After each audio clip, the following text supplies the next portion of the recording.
Vivo Barefoot Primus Sport, laste tossud. Musta värvi Obsidian,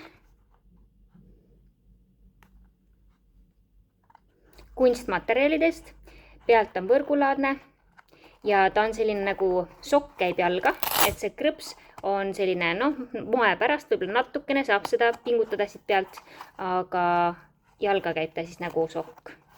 Tal on sees eemaldatav, mitte eemaldatav sisetald, nii et seda välja võtta ei saa, soovi korral saab siia sisetala juurde panna. Pehme tald, väga mõnusad pehmed spordijalatsid või vabajalanõud.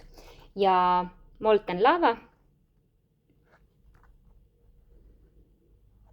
on siis selline lõhe roosa või oranž